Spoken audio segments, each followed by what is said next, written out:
Kishaafni yookaan fuulleen ijaa kun waan haasayamu ammumatti barreeffamaan ija keenya dura kaaya. Kun ajaa'iba!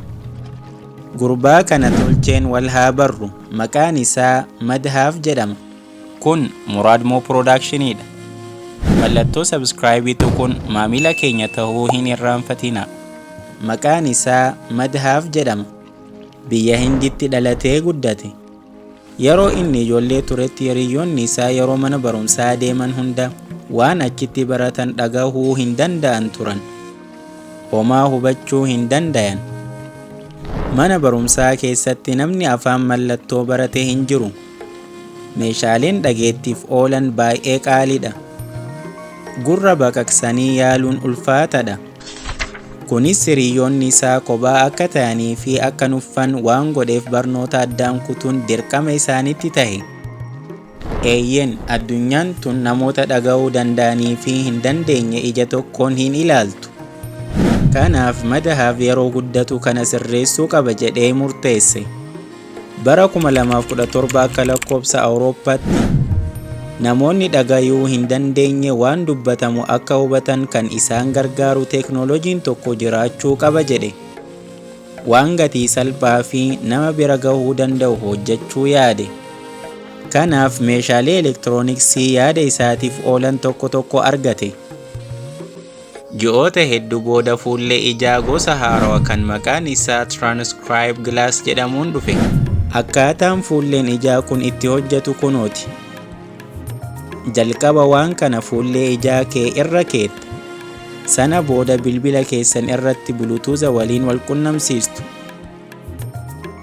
Egaa namni tokko yeroo haasawaa appichi ni dhageeffata. Sana booda haasawa kana gara barreeffamatti jijjiira.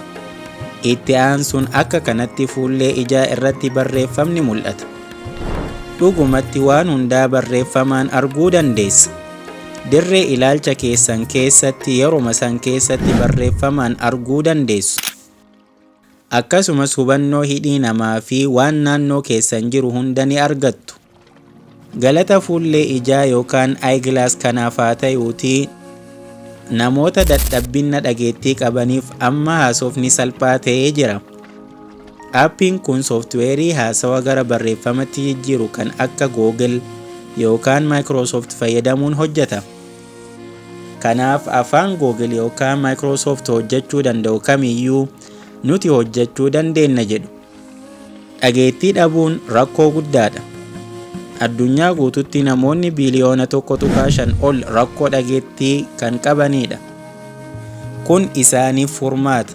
Madhaaf ergaan ani qabu waa uumuuf jalqaba rakkoo ilaaluudha. Sana booda akkamitti rakkoo kana furuu danda'a? Rakkoo kana furuuf maal gochuu qaba? Maal hojjechuu qaba jechuun xiinxaluudha jedha. Egaa nullee akka asirraa waa hubattan abdii qabna. Hordoftoota keenya jaallatamoo fi kabajamoo kan isin waliin ture an Muraad Muhammad. Yeroo keessan irraa waan nu laattaniif guddaa galatooma. Yaada yoo qabaattan koomentii nu qaqqabaa. Like, subscribe gochuu hin irraanfatinaa.